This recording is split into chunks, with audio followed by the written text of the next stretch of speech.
Olá, estou aqui para mais um vídeo na nossa continuação do estudo do Evangelho de Lucas e hoje nós vamos entrar num assunto muito interessante e muito importante na vida cristã, que é a tentação.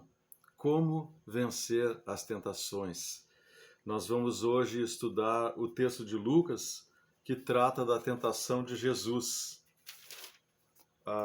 Lucas capítulo 4, versículos 1 a 13. Mas também nós vamos ler no capítulo 3 dois versículos, que é o 21 e 22, que é a introdução desse assunto da tentação de Jesus, porque aqui no livro de Lucas o texto tem a genealogia que entra ali como um adendo no meio do assunto. Então a gente leu 21 e 22 do 3, depois não vamos ler sobre a genealogia, que já foi tratado esse assunto no vídeo anterior, e então passamos para o 4, 1 a 13, ok? Te convido a assistir essa leitura comigo e depois nós vamos examinar toda essa questão, beleza? Então vamos lá. Lucas 3, 21 a 22. E aconteceu que ao ser todo o povo batizado, também o foi Jesus. E estando ele a orar, o céu se abriu. E o Espírito Santo desceu sobre ele em forma corpórea, como pomba, e ouviu-se uma voz do céu: Tu és o meu filho amado, em ti me comprazo. Agora nós pulamos para o capítulo 4, versículos 1 a 13, que diz: Jesus, cheio do Espírito Santo, voltou do Jordão e foi guiado pelo mesmo Espírito no deserto. Durante 40 dias, sendo tentado pelo diabo, nada comeu naqueles dias, ao fim dos quais teve fome. Disse-lhe então o diabo: Se és o Filho de Deus, manda que esta pedra se transforme em pão. Mas Jesus lhe respondeu: Está escrito, não só de pão viverá o homem. E elevando-o, mostrou-lhe no momento todos os reinos do mundo. Disse-lhe o diabo: Dar-te-ei toda essa autoridade e a glória destes reinos, porque ela me foi entregue e a dou a quem eu quiser. Portanto, se prostrado me adorares, toda será tua. Mas Jesus lhe respondeu: Está escrito, ao Senhor teu Deus adorarás e só a ele darás culto. Então o levou a Jerusalém e o colocou sobre o pináculo do templo e disse: Se és o Filho de Deus, atira-te daqui abaixo, porque está escrito: Aos seus anjos ordenará a teu respeito que te guardem, e eles te susterão nas suas mãos para não tropeçares em alguma pedra. Respondeu-lhe Jesus: Dito está, não tentarás o Senhor teu Deus. Passadas que foram as tentações de toda a sorte, apartou-se dele o diabo até momento oportuno. Então esse é o texto. Agora nós vamos meditar nesse texto aqui e descobrir algumas coisas importantes para a nossa vida, para que a gente mesmo não venha a cair em tentação, que nós passamos por inúmeras ao longo da vida. E assim como Jesus venceu, as tentações de Satanás, nós venhamos também a vencer. Vamos examinar primeiro aqui essa introdução do assunto ali, no capítulo 3, 21 a 22, que diz: E acontecer que ao ser todo o povo batizado, também o foi Jesus, e estando ele a orar, o céu se abriu. Então veja que Jesus, que não tinha pecado, também se batizou, para nos dar o exemplo, E o batismo simboliza a morte e a ressurreição. Quando a pessoa é submersa ali na água, está morrendo. Quando a pessoa sai da água, surgiu uma nova criatura, um novo homem, uma nova pessoa.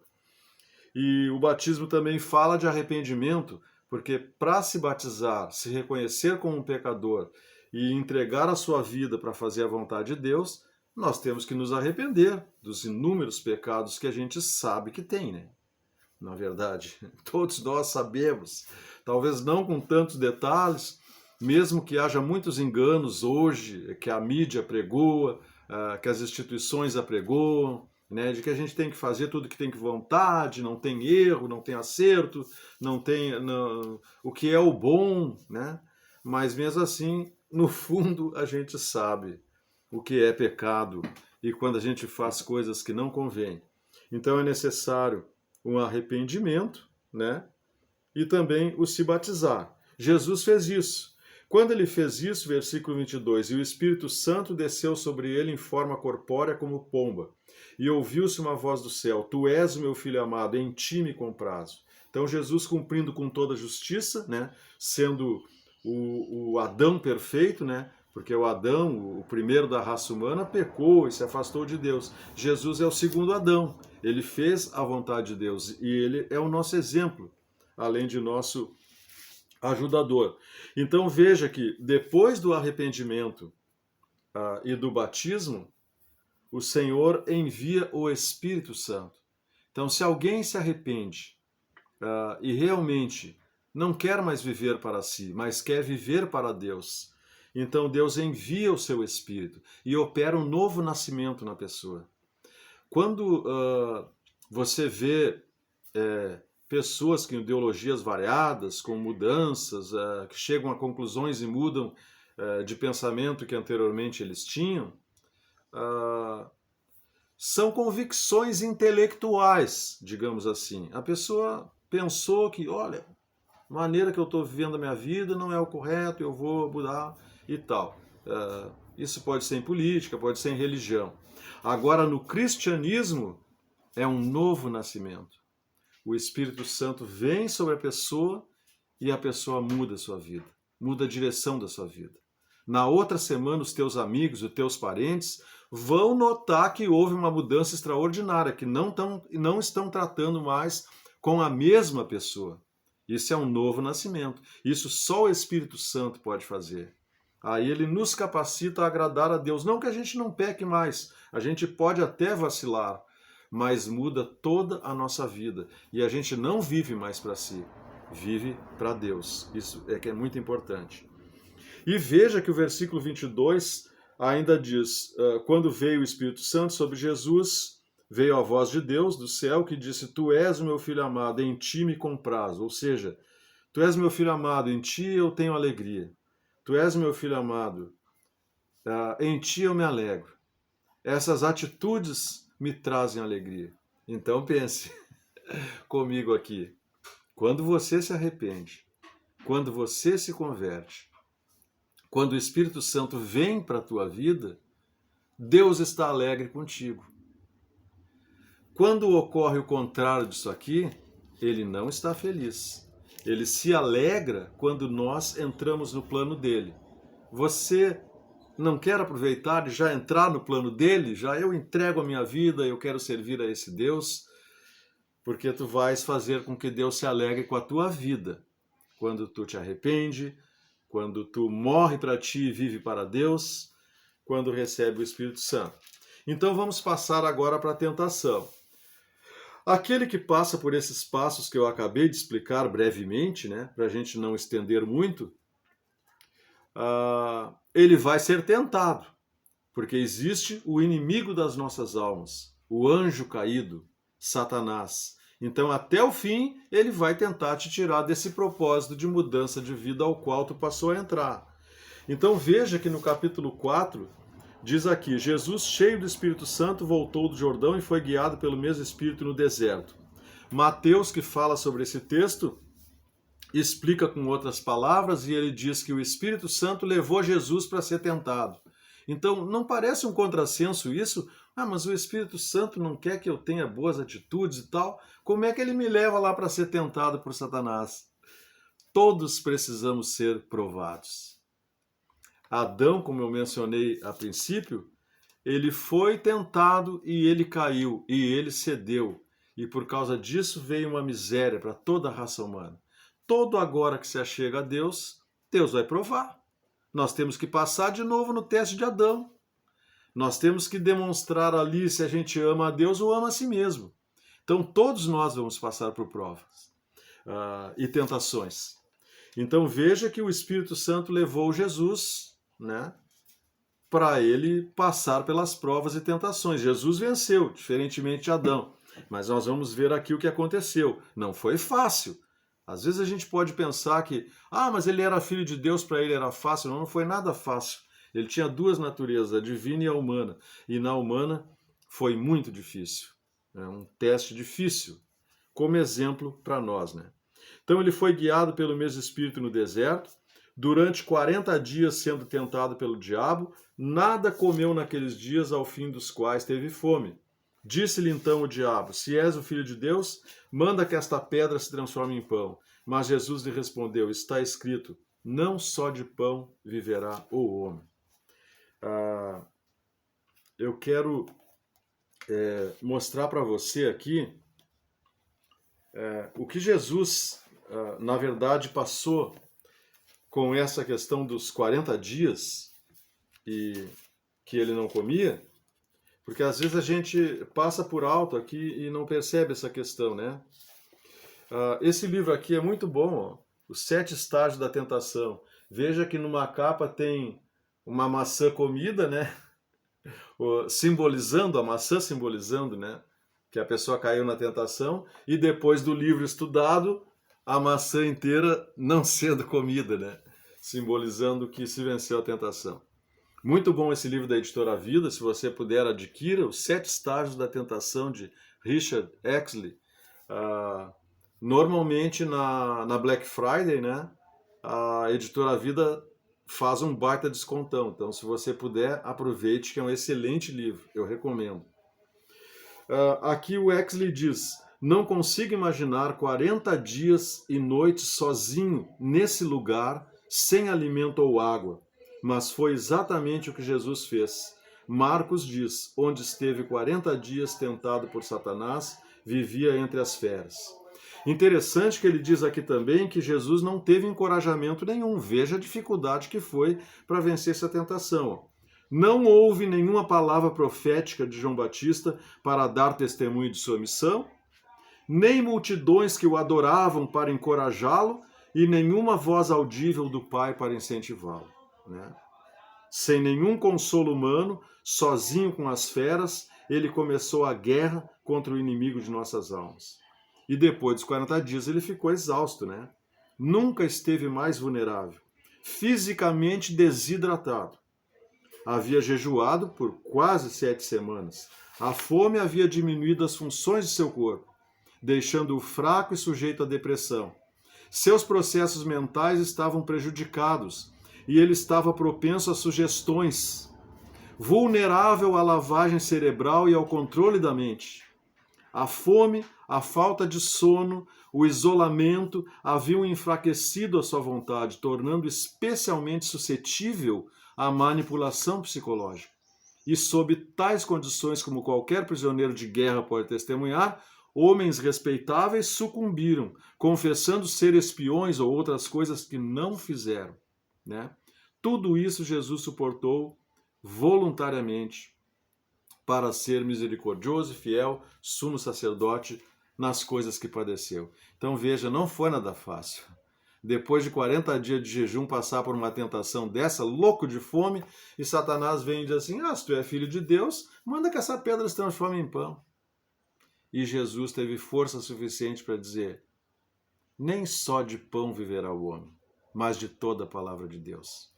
Em outras palavras, Satanás estava dizendo assim, ó, eu até anotei que eu tinha pensado: pensa em ti, Jesus, não em Deus. Pensa em ti, olha a tua fome. Mas mesmo naquela situação, Jesus deu glória a Deus. Foi assim também que Jó fez, né, quando tinha perdido tudo e disse: o Senhor o deu, o Senhor o tomou. Louvado seja o nome do Senhor. Nu viemos a esse mundo, nu sairemos dele. Bendito seja o nome do Senhor.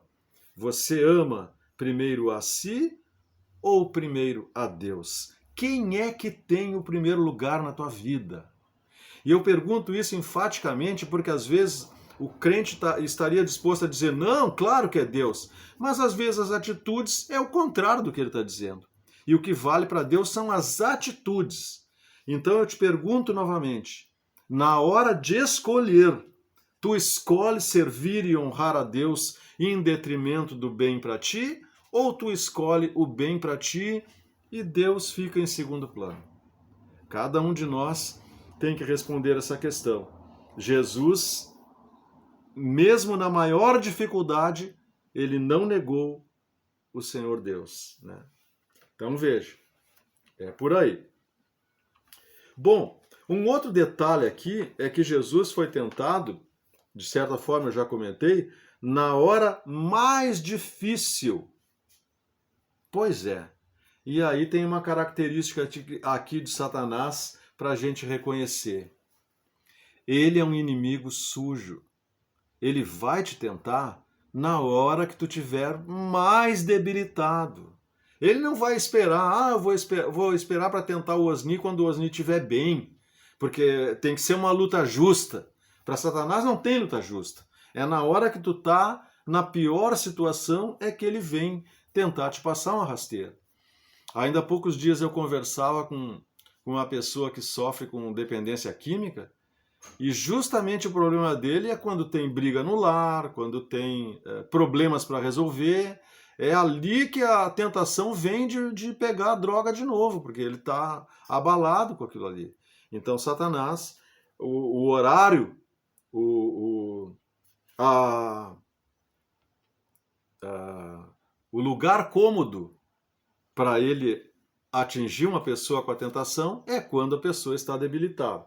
Então agora vamos ver o que diz aqui também, muito interessante, o livro Batalha Espiritual para Todo Cristão, do Dean Sherman, editora Betânia. Inclusive, se você quiser adquirir, a Betânia já antecipou a Black Friday, está fazendo 50% de desconto. Talvez tenha esse livro lá, Batalha Espiritual para Todo Cristão. Veja aqui então o que diz o Dean Sherman, né? Vamos ver aqui, eu anotei. Não seria bom se o diabo nos deixasse em paz quando estamos passando por problemas graves? Eu até gostaria muito que ele o fizesse, mas a verdade é que ele não deixa, não. Está sempre jogando sujo.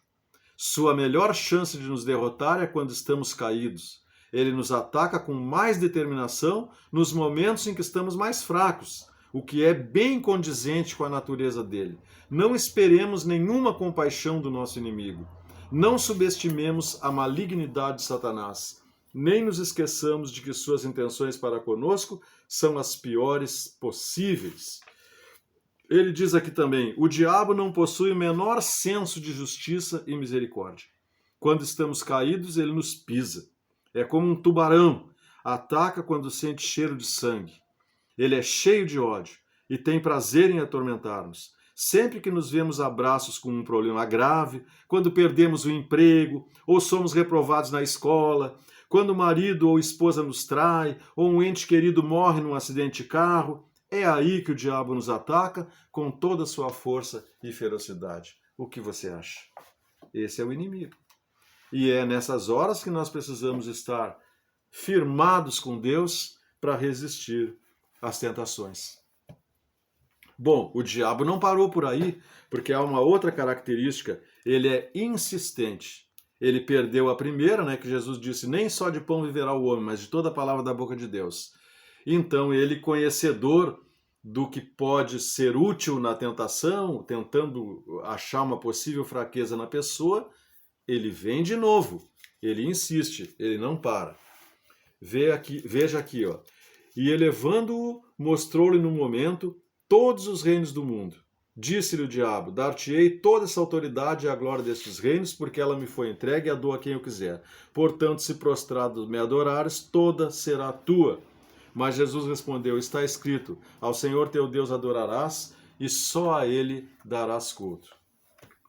Então, veja, por que será que Jesus poderia ter sido tentado com uma tentação dessa da glória do mundo? Não se esqueça, né? Ele era um ser humano e ele era homem e Deus. E a parte humana dele, ele estava bem debilitado. Satanás tentou ele aí, sabe por quê? Porque Satanás nos ataca apenas naquelas áreas em que somos suscetíveis. Veja que interessante. Sabendo que Jesus vinha de um contexto de pobreza, nascera em uma manjedoura, aprendera a carpintaria e fora criado em uma cidade que tinha a reputação de não produzir nada de bom, essa tentação certamente tinha um apelo poderoso para ele. Sai da miséria, olha tudo que tu já passou, me adora agora e eu resolvo essa questão para ti. Será que você já não foi tentado com isso? Mas Jesus, mais uma vez, não estava preocupado consigo, e sim em adorar o Pai, e ele disse: está escrito, ao Senhor teu Deus adorarás, e só a ele darás culto. Todas essas tentações, ela parte de uma base única, né? Aqui o Exley diz também, a única tentação que realmente existe é a tentação de escolher a vontade própria em lugar da vontade de Deus. Essa é a tentação. Quem importa mais para ti? Tu ou Deus? Embora toda tentação esteja enraizada nesse desejo maligno, né, que é a vontade própria em lugar da vontade de Deus, ela se disfarça de muitas maneiras. Com frequência, vem disfarçada como uma necessidade de comprovar nosso valor próprio, ou como uma tentação de usar Deus em vez de servi-lo, ou como o desejo da riqueza e do poder. Quando Satanás tentou Jesus no deserto, foi nessas três áreas que atacou, pois elas abrangem toda a gama da experiência humana. Veja, né? Então, quem que importa na verdade? Sou eu ou é o Senhor? Eu estou disposto a entregar a minha vida para Ele e deixar que Ele faça da minha vida o que Ele quer? Ou eu vou insistir em, não, eu sou o primeiro lugar? Bom, o inimigo insistente não se deu por satisfeito. Ele tentou um pouco mais. Então o levou a Jerusalém e o colocou sobre o pináculo do templo e disse: se és o Filho de Deus, atira-te daqui abaixo, porque está escrito, aos seus anjos ordenará a teu respeito que te guardem, e eles te susterão nas suas mãos para não tropeçares em alguma pedra. Respondeu-lhe Jesus: dito está, não tentarás o Senhor teu Deus. Agora ele tenta de uma outra maneira, que Jesus viesse glorificado antes do tempo, né? Então ele dá uma outra mudança no seu plano e ataca de uma outra forma. Vamos ver aqui que interessante que o Exley também fala isso. Vamos ver aqui. Anotei aqui, já acho. Olhem só. A altura essa que Satanás colocou ele tinha 135 metros. Ou seja, uma pessoa se espatifa no chão, né? Não é difícil imaginar que impressão Jesus causaria se resolvesse lançar o seu ministério desse jeito, né? Se atirando lá de cima. Com centenas, talvez milhares de pessoas observando o pátio do templo lá embaixo, inclusive os líderes religiosos mais influentes daquele tempo, ele receberia credibilidade imediata. Com anjos voando dos quatro cantos da terra para ampará-lo, exatamente antes de sua queda mortal, quem duvidaria de suas reivindicações messiânicas? Mas esse não era o método de Deus. E rejeitando-o, Jesus também rejeitou toda a miríade de métodos pelos quais o inimigo nos tenta usar Deus em vez de servi-lo. Respondeu-lhe Jesus: dito está, não tentarás o Senhor teu Deus. Ou seja, não farás o teu Deus de bobo. Não obrigarás ele a fazer uma coisa que ele não quer. Não te acharás o principal e Deus o teu serviçal. É mais ou menos isso, se nós trocarmos em miúdos, né, essa palavra aqui. Interessante que eu me lembrei, não tem a ver aqui com o assunto, mas eu também li aqui no livro do Exley que Jesus não transformou a pedra em pão para se satisfazer. No entanto, quando ele multiplicou os pães e os peixes, ele fez isso para satisfazer as outras pessoas. Veja que interessante, né? É uma coisa bem interessante para a gente... Saiu fora aqui um pouquinho, mas para a gente pensar. Bom, o tentador, vocês pensam que ele desistiu? Não. O versículo 13 diz: passadas que foram as tentações de toda sorte... Jesus já tinha sido tentado nos 40 dias. Aí ele estava com fome, o diabo vem com mais essas três. Passadas que foram as tentações de toda sorte, apartou-se dele o diabo até momento oportuno. Você percebeu isso? Ele continuou sem desistir. Ele também não desiste de te tentar até o fim da tua vida. Ele não vai desistir. Ele espera uma oportunidade para vir de novo. Então veja com quem a gente está lidando, né? Tiago diz assim, sujeitai-vos a Deus, assim como Jesus fez, né? Tinha o Senhor em primeiro lugar. Mas resisti ao diabo e ele fugirá de vós. Foi o que Jesus fez. Resistiu ao diabo, Satanás teve que se retirar para voltar numa outra oportunidade e tentar sucesso. Né? Um outro texto, que está em 1 Coríntios 10, 13, diz que nós não somos tentados além das nossas forças. Juntamente com a tentação, o Senhor nos dá um livramento para poder vencer ela, para poder suportar. Então, nós podemos vencer a tentação com a ajuda de Deus. E um outro texto que está em Tiago 1,12 diz: bem-aventurado o homem que sofre a tentação, porque depois de ter sido aprovado, assim como Jesus, receberá a coroa da vida, a qual o Senhor dará aos que o amam. Veja o detalhe, aos que o amam. Não é quem ama a si mesmo, quem está pensando no seu bem próprio. A gente ama o Senhor em primeiro lugar, e as outras coisas ele organiza, né? Buscar em primeiro lugar o seu reino, a sua justiça, as demais coisas serão acrescentadas. Eu já falei sobre o exemplo de Jó e o de José, que foi injustiçado, foi tentado, não cedeu àquela tentação da mulher de Potifar, foi para a cadeia injustamente, mas continuou temendo o Senhor e Deus o exaltou, o segundo governador do Egito.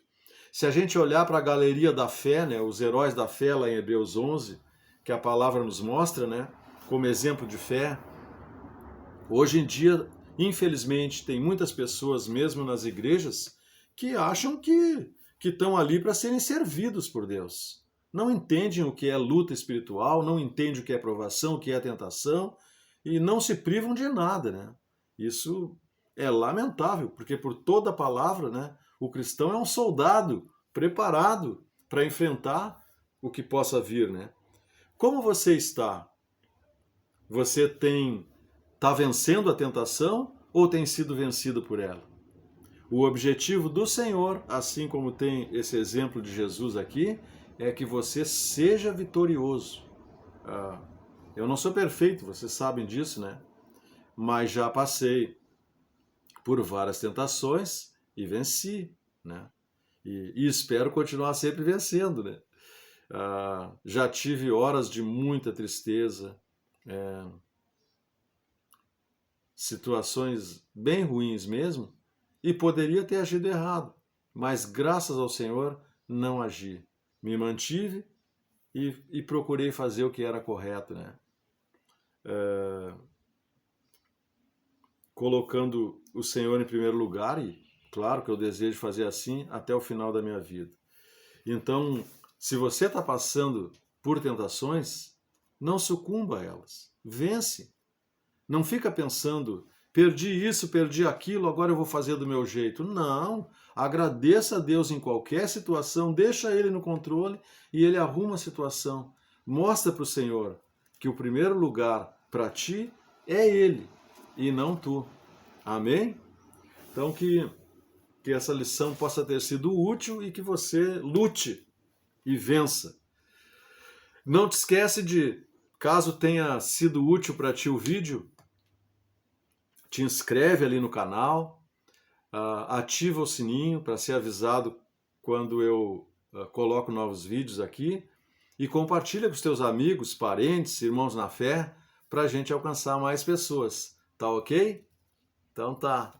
Um bom restante de dia para você. Obrigado pela tua atenção.